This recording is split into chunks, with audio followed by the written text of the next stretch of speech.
Con season is back.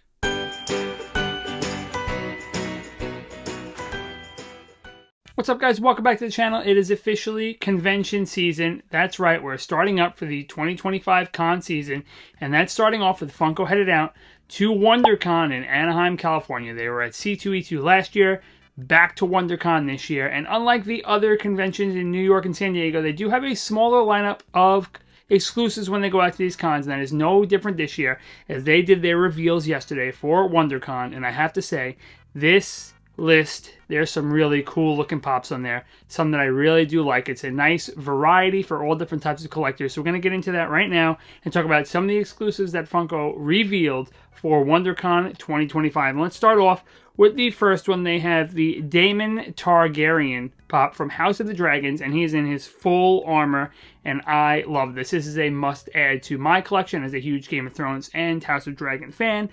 I think this one looks great. He's got the helmet on with the dragon, the shield, the sword. This is just a really, really great pop. Really encapsulates his character. So I really like this Daemon pop, and I'll be adding this to my collection. And yeah, I really do love this one. And next we have a new Invader Zim pop. Invader Zim, very popular. Great cartoon, and it's just a super popular character that we haven't had a new Zim, in a while. I think the last one was like the girl eating pizza, maybe. I'm not sure if there was one after that, but that was like the last Invader Zim pop we saw. So this is really cool. I like the way this one looks. I think people are going to really go after this one as well. Just a really awesome pop. And then we move on to the next one. We have the Captain America here with the speech bubble. It says, "I can do this all day." Now, I don't know how I feel about these speech bubble pops yet. I haven't seen any in person, so I'm not going to judge just off the picture, but first impression is I don't really love the speech bubble for things like this. Now, it does make sense for certain pops, but for this one, I don't think I'm really loving it, but I'll wait till I see it in person. But that is another one we got.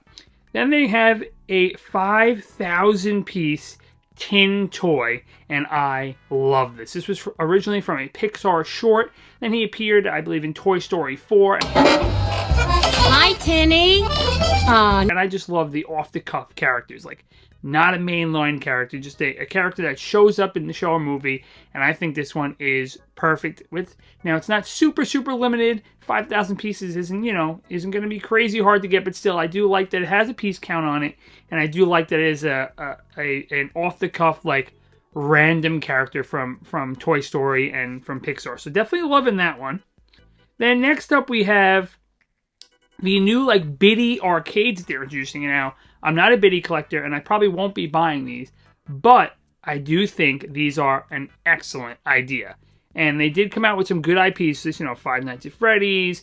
They got Sonic, Tron, and I believe the other one was Wreck-It Ralph. Now, I think these fit perfectly into this genre. They're a nice little display for Biddy collectors, so I do like the idea on these, and I can see them expanding more, and I do think it's a good idea. Not for me, since I don't really collect Biddies, but I think is a really cool idea. Now, these aren't, like, con exclusives, but I think they're making their debut at WonderCon.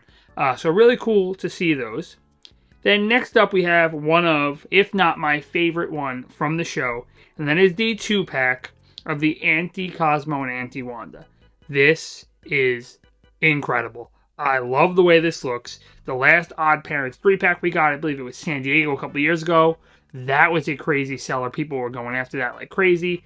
This one I don't think will be any different. I think this pop is amazing. I need this for my collection as well, so I'm hoping I'll be able to grab that too. But this is such a great pop. Funko did an amazing job. The colors on this just really look great.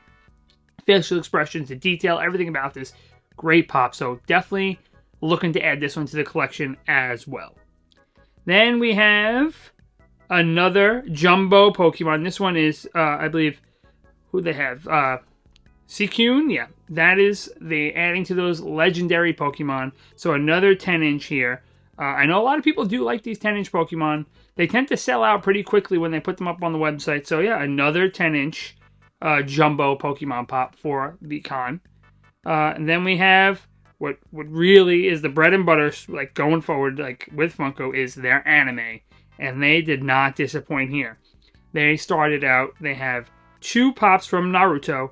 It is the Madara and the Sasuke, and these look really, really cool. The Madara just looks crazy. It's going to be like I guess a Pop Plus, I would assume, but this one looks really, really good. And I know collectors are going to go crazy for these. Any Naruto fans, they're really going to want to get their hands on these. So definitely really looking good. And then they have, of course, the One Piece stuff. And we can't have a con without One Piece, and I think they do a great job with their One Piece Pops. Now, I'm not a One Piece collector, but I think they do an amazing job, and that's no different here. As I was looking through the internet, people were very excited for these. And they have the Bartholomew Kuma, and people were very happy about this one, very happy to see this character made, so I think that'll be a big hitter out here at WonderCon. And then they have the Nami ride. Nami with white hobby horse, and if anyone knows Funko and One Piece, the pop rides with the ships always go crazy, and I don't think this one's going to be any different. Now, this isn't a full-on giant box boat. It comes in like a Pop Plus box size, it looks like. It's a pop ride, and this one looks really good. People are going to go crazy for these two. It's One Piece, so I expect these to sell out really fast online and in person.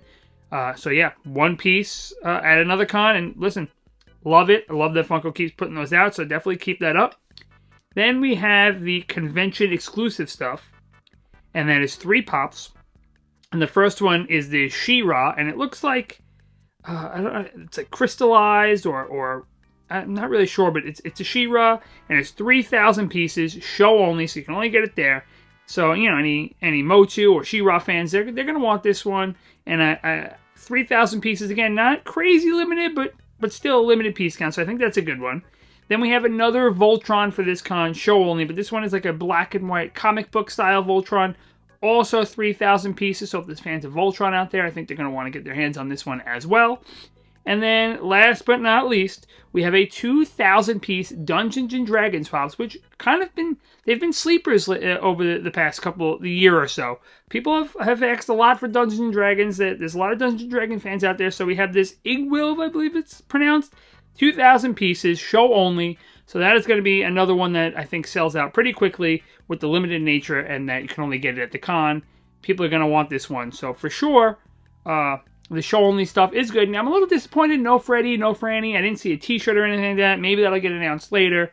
But overall, I would say they did a pretty good job on their exclusives. I think it's a nice, eclectic taste.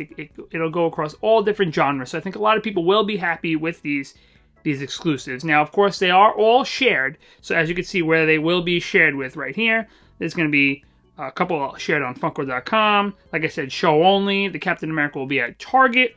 Hot Topic will have that Invader Zim.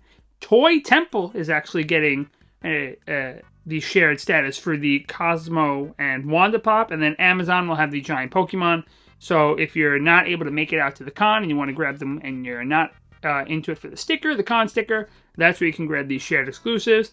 I will be headed out to WonderCon this year. Very excited, to get into that Funko booth and grab a couple of these pieces. A couple for my personal, a couple I'll bring back for some people. But again, overall, I think they did a really, really good job with these announcements. I think there's a couple nice looking pops, and again, it's going to appeal to a broad audience. So definitely liking that, and I'm liking that. The biddy stuff as well, even though, like I said, not a biddy collector, but I think it's a good idea. So cool to make those debut over at WonderCon. But let me know, guys, down in the comment section what you think about these reveals for WonderCon. Is there anything you want to add to your collection? Are you going to be going for anything shared online? And just how do you feel overall about these announcements and these releases that are going to be over at the con? Are you guys going to WonderCon? Let me know that as well. If you are, I'd like to meet up with you, a couple of guys out there and see it. It is my first WonderCon. I've been to San Diego before, my first WonderCon, so I'm excited about that. So let me know in the comment section if you'll be there, if you've been there before, and what you think about these reveals, and if you plan on buying any of them. If you did enjoy the video, don't forget to hit that like button. I'd really appreciate it. Comment, subscribe to the channel, share, all that stuff helps with the algorithm, so I'd really appreciate it if you could do that. And as always, thanks for watching.